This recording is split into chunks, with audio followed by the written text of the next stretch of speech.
এই শীতে ভোর উঠে সংসারের সব কাজকর্মগুলো সেরে প্রতিদিন যেভাবে সব কিছু নিয়ম মেনে চলি। রাধে রাধে বন্ধুরা, তোমরা সবাই কেমন আছো? আশা করছি তোমরা সবাই ভীষণ ভালো আছো। আমরাও কিন্তু বেশ ভালো আছি। আজ হলো বুধবার, তোমাদের সবাইকে সাথে নিয়ে আজকের ব্লগটা শুরু করলাম। সাথে থেকো, আশা করছি আজকের ব্লগটাও তোমাদের বেশ ভালো লাগবে। তো কী বলো তো বন্ধুরা, আজকে না বেশ ভোর ভোর উঠেছিলাম। তো দেখো তখন ঘড়িতে বাজে ঠিক 5টা 15। তো তারপর তার আগেই উঠেছি, কিন্তু ব্লগটা শুরু করেছি 5টা 15 থেকে। তো আজ তো তোমাদের দাদাভাই হাট বার ছিল, তো ওই ভোর 3টের সময় উঠে গিয়েছিল বাজার করতে, তো সবজির ফলের বাজার। তো আমাদের এখানে তো হাট বারে যারা বাজারে পাইকারি মাল বিক্রি করে তারা তো খুব ভোর ভোর আসে। তো তাদের কাছ থেকে সবজি আর ফল কিনতে হলে খুব ভোর ভোরই যেতে হয়। তো তোমাদের দাদাভাইকে ঠিক ভোরবেলায় ফোনে অ্যালার্ম দিয়ে 3টের সময় উঠিয়ে দিয়েছিলাম। আর আমি এদিকে একটু ভোর ভোরই উঠেছিলাম, কেননা মেয়ের তো টিউশনি স্যার পড়াতে আসবে, আর ছেলেকে দেখার জন্য খুব সকাল সকাল আমি আর কাউকে পাবো না। তো মেয়ে যতক্ষণ ঘুমায় ততক্ষণ আমি তাড়াতাড়ি করে উঠে ফ্রেশ হয়ে নিয়েছি, মানে বাসি কাপড় ছেড়ে নিয়েছি। তারপর তোমরা তো কম বেশি অনেকেই জানো যারা আমার ব্লগ রোজ দেখো, যে কালকেই আমি আমার গোপাল সোনাদের অঙ্গরাগ করেছি। তো যেহেতু রঙগুলো লেগে যাবে জামার মধ্যে, তো সেই জন্য কালকে আর জামাগুলো পরাতে পারিনি। তো সকালবেলায় তাড়াতাড়ি করে গোপাল সোনাদের ঘুম থেকে তুলে আমি দেখো শীতের পোশাকগুলো গোপাল সোনাদের পরিয়ে দিলাম, কারণ এখন তো বেশ ভালোই ঠান্ডা। আর কি বলো তো, ওই সন্ধ্যাবেলায় পড়াতে পারিনি ঠিকই, কিন্তু গোপাল সোনাদের তো সন্ধ্যাবেলায় শয়ন দেওয়া হয়, তো সেই জন্য কোনো অসুবিধা হয়নি। তো যাই হোক, এরপর আমি চলে এসেছি আমার বাসি কাজ সারতে, কেননা এখন বেশি দেরি করলে ছেলে ঘুম থেকে উঠে পড়লে আর বিপত্তি হবে আর কি। তো তারপর দেখো একদম খাটের নিচ থেকে আলমারির নিচ পর্যন্ত সব ঝাড় দিয়ে নিচ্ছি। আর এটা সেটা জিনিস তো আলমারির নিচে থাকবেই, কেননা ছেলে যখন খেলা করে কত খেলনা যে এই আলমারির তলা দিয়ে ছুঁড়ে দেয় তার ঠিক নেই। তো যাই হোক, ঝাড় দেওয়ার সময় সব নোংরাই বাইরে বেরিয়ে যায়। তো হ্যাঁ, যেগুলো প্রয়োজনীয় সেগুলো রেখে দিই, আর যেগুলো অপ্রয়োজনীয় সেগুলো ঝাড় দেওয়ার সময় বাইরে ফেলে দিই। তো যাই হোক, দেখো রুমটা আমি ঝাঁটপাট দিয়ে নিচ্ছি। আর এদিকে কি বলো তো বন্ধুরা, ভাবছি একবারে মোছামুছির কাজটাও সেরে নিই, মানে সেরে নেব, কেননা ওই রুমটা মুছে দিলে ছেলে ঘুম থেকে উঠে পড়লে আর নিচেতে কম্বলটা বিছিয়ে তাহলে খেলা করতে পারবে, আর যদি রুমটা ভিজে থাকে তাহলে বিছানা থেকে নিচে নামতে পারবে না। তো তাই আগে ঘর দুয়ারগুলো সব ঝাড় দিয়ে নিয়ে আর এদিকে আমি মুছে নিচ্ছি। তো দেখো এদিকে আমার রুমটা মুছে পরিষ্কার করে নিলাম। তারপর এই যে ওই যে বাথরুমের যে বড় টাবটা আছে ওখান থেকেই আর কি এই যে মোছার যে ডান্ডাটা সেটা ধুয়ে নিয়ে মানে জলে ডুবিয়ে সার্ফ জল করে রেখেছি, তো ওর মধ্যে হালকা ডেটলও দিয়েছি। তো ওখান থেকে নিয়ে চলে এলাম ভিজিয়ে, তারপর ভালো করে মুছে দিচ্ছি। আর কি বলো তো, যখন প্রথমবার যখন জলে ডুবানো হয় তখন না বেশ জল জল মতো ভাব থাকে।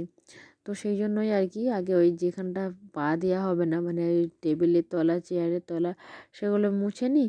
তারপর শুকনো শুকনো করে এদিকগুলো মুছি। তো শীতকালের দিনে বেশি ভিজে করে মিললে শুকাতেও দেরি হবে এবং অনেকটা কি বলো তো ওই যে সময় চলে যাবে, তো তো সেই জন্যই আর কি। তো যাই হোক, দেখো রান্নাঘরটা মুছে নিয়েছি।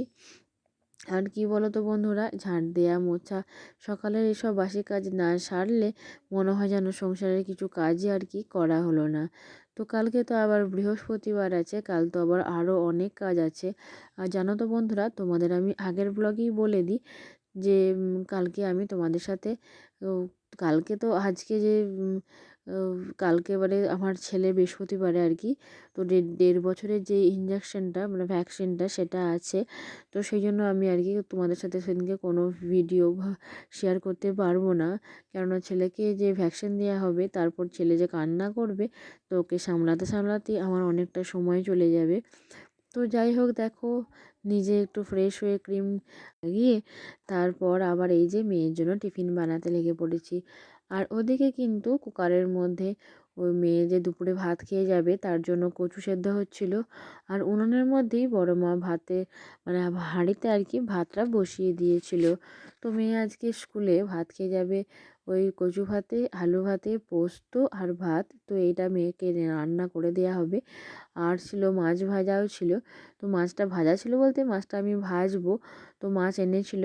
তো যাই হোক, এখন আমি টিফিনটা বানাচ্ছি। আর তার জন্য দেখো আমি কড়াইয়ের মধ্যে তেল দিয়ে আর পেঁয়াজ দিয়ে দিয়েছি। তারপর একে একে নুন, হলুদ আর অল্প করে একটু সসও দিয়ে দিয়েছি। তো এই জন্য আজকে বানাবো হচ্ছে চিড়ের পোলাও। তো তার জন্য একটু হালকা করে ওই কী বলো তো, একটু কাঁচা লঙ্কা, একটু পেঁয়াজ, একটু সবজি থাকলেও ভালো হয়, কিন্তু সব রকম সবজি তো আর মেয়ে খেতে চায় না। আর ওটা সেদ্ধ হতেও অনেকটা সময় লাগবে, কিন্তু পেঁয়াজ দিয়ে বানালে খুব তাড়াতাড়ি বানানোও যাবে। আর কী বলো তো, খেতেও খুব টেস্টি হবে। তো এদিকে একটু কাজু আর বাদাম কুচি করে দিয়ে দিলাম, দিয়ে হালকা করে নাড়াচাড়া করে নিলাম। তো বাদামটা যেহেতু ভাজাই ছিল, তো সেই জন্য আজকে আর আলাদা করে ভাজলাম না। তো হালকা করে ভাজা ভাজা হওয়ার পর তারপরে এই যে দেখো চিড়েগুলো দিয়ে দিলাম। আর এই চিড়েটা না খুব পাতলা ছিল জানো তো। তো সেই জন্য বেশি জল দেব না, হালকা একটু জল দেব। তো প্রথমে একটু নাড়াচাড়া করে নিচ্ছি যাতে সব মশলাগুলো চারিদিকে মানে একসাথে মিশে যায়। তারপর একটু আর কি অল্প অল্প করে জল দেব আর নাড়তে থাকবো হালকা হাতে। তো তাহলেই আর কি চিড়ের পোলাওটা রেডি হয়ে যাবে। তো মেয়ের টিফিন জল রেডি করে দেব। তারপরে এদিকে দেখো আজকে অনেকগুলো, আমাদের একটা জেঠু হয়, তো সে ধরেছিল তাদের আর কি পুকুরেতে। তো ওই মাগুর মাছ, কই মাছ, বড় বড় কই মাছ দেখতেই পেলে। তো সেগুলো আজকে আমাদের বাড়িতে দিয়ে গেল। তো ছেলের জন্য আমি এদিকে মাগুর মাছটা ভাজতে দিয়ে দিয়েছি। তো ছেলেকে মাগুর মাছের ঝোল বানিয়ে দেব। আর এদিকে দেখো আমাদের অনুষ্ঠান বাড়ির জন্য কিন্তু সব কিছু কিছু মালপত্রও চলে এসেছে। তো এদিকে অনেক রকম দেখো, এক কাঁদি কলা, ওই যে পলিথিনের মধ্যে দেখলে অনেক রকমের ফল আছে। তো সেগুলো তোমাদের পরে দেখাবো। তো যাই হোক, এখন এনে স্ট্যাক করে রাখা আছে। তো এদিকে আমি কিন্তু রাধা মাধবের যে মূর্তিটা কালকে আধা মাজা করেছিলাম, তো আজকে ফুল পরিষ্কার করে অঙ্গরাগ করে তোমাদের সাথে শেয়ার করছি। তো দেখো রাধা মাধবের মূর্তিটা কত সুন্দর দেখতে লাগছে। তো তোমাদের কেমন লেগেছে কমেন্ট করে আমাকে অবশ্যই জানিও।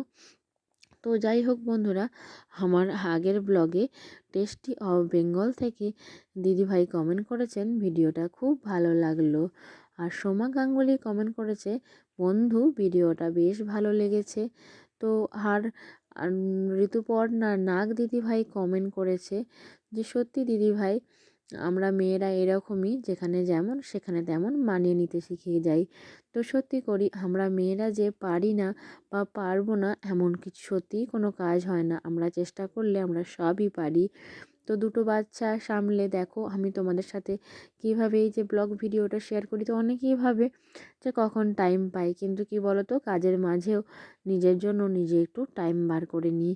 তো আমরা চাইলে কিন্তু সত্যিই সবই করতে পারি। তো যাই হোক, তোমাদের কমেন্টগুলো পড়তে কিন্তু আমার বেশ ভালো লাগে। তো এদিকে তারপর কাজটা সেরে বিকালবেলায় ছাদ থেকে সব জামা কাপড়গুলো নামিয়ে চলে এলাম। আর তোমরা দেখতেই পেলে যে সূর্যাস্তের যে দৃশ্যটা, সেটা দেখতে কতটা সুন্দর লাগছিল। তো তারপর ছাদ থেকে সব জামা কাপড় নামিয়ে এদিকে বললাম না, আমাদের তো অনুষ্ঠান বাড়ি, সেজন্য তো অনেক আত্মীয় স্বজন আসবে। তো সেজন্য ওপরে দোতলার যে ঘরটা এখনও রেডি হয়নি, কিন্তু ওই জানলা দরজা সবই আছে। তো রং ওয়ারিং এখনও হতে বাকি আছে। তো এই রুমে একটা খাট আছে, তো ভাবলাম যে খাটটা একটু বাগিয়ে মুছে মুছে পরিষ্কার করে আর বিছানাটা করে দিয়ে যাই। তো আত্মীয় স্বজন এলে তো তখন তো অনেক অনেক বিছানাই লাগবে। তারপরে তো এখন শীতকাল, তো সেজন্য বড় একটা প্রথমে কাঁথা পেরে দিলাম। তারপর কি বলো তো, ওই যে একটু মোছামুছি করে নেব খাটটা, কেননা এখানে তো সচরাচর কেউ তো শুতে আসে না। তো সেই জন্য না খুব ধুলো পড়ে গেছে, তো ব্যবহার হয় না বললেই চলে। তো দেখো একটা কাপড়ের সাহায্যে ভালো করে আগে স্টিলগুলো মুছে দিচ্ছি। তো পরিষ্কার হলে তবেই আর কি বেডশিটটা বিছাবো, কেননা না হলে না ওই ধুলো মতন হয়ে যাবে। তো কদিন আগেই আর কি এই রুমটা আর কি ঝাড়া বাগানো পরিষ্কার ঝাঁট দেওয়া সবই করেছিলাম, শুধু এই খাটটা বাগাতে বাকি ছিল। কেননা জানলাটা তো খোলা থাকে, বাইরের রাস্তা থেকে ধুলো এসে আর এই যে খাটের মধ্যে দেখো পুরো সাদা মতন হয়ে গেছে। তো একটু মুছতেই পরিষ্কার হয়ে গেল। তো উপরের দিকটা তো আমার প্রায় মোছা হয়ে গেছে। তো এরপর আর কি নিচের দিকটা মুছে দেব। তো জানো তো বন্ধুরা, এই খাটটা না যখন আমার মেয়ে হয়েছিল তখন আমার বাবা দিয়েছিল। কিন্তু এখন ছেলে, আমি, মেয়ে, তো আমরা 4 জনে তো এখন একসঙ্গেই থাকি। তো সেজন্য এই খাটটাতে না আর কুলাচ্ছিল না। তো সেজন্য নিচের জন্য একটা বড় খাট নিয়েছিলাম। আর এই খাটটা এখন আপাতত ওপরেই রয়ে গেছে। তো এটাতে 3 জনে ভালোভাবে শোয়া যাবে, কোনো অসুবিধা হয় না। তো তারপর দেখো বেডশিটটা আমি বিছিয়ে নেব। তো মোছামুছি তো হয়ে গেল, তাহলে আর ধুলো হবে না। তো দেখো আমি আগে বেডশিটটা বিছিয়ে নিচ্ছি। আর কি বলো তো, বিছানা করার পর যখন বেডশিটটা টান টান করে বিছিয়ে দেবো, তখন কিন্তু দেখতে খুব সুন্দর লাগবে। আর মনে হবে যে এই যে সুন্দর বিছানা দেখলে যে একবার শুয়ে পড়ি। তো যাই হোক, দেখো আমি কিন্তু টান টান করে এদিকে বিছানা চাদরটা বিছিয়ে নিলাম। আর কি বলো তো, আমি যখন এখানে কাজ করছিলাম, তো এই রুমটাতে বেসিক্যালি আমার দেওর এসে থাকবে। তো সেই জন্য ও একবার দেখতে এলো যে কোথায় কি ওর জিনিসগুলো রাখা হবে। তো তারপর চলে যাওয়ার পর আমি নিচের মেঝেটাও মুছে নিচ্ছি। কেননা মেঝেটা তো ওই জানলাটা খুলে থাকার জন্য নিচেটা খুব ধুলো হয়ে গেছে। আর যদি নিচেটা না মুছে দিই না, যত ধুলো তত মানে ও সেগুলো না উপরে বিছানার মধ্যে চলে আসবে। তো সেই জন্য নিচেটা আগে পরিষ্কার করে দিই, তাহলে আর কি অনেকক্ষণই পরিষ্কার থাকবে।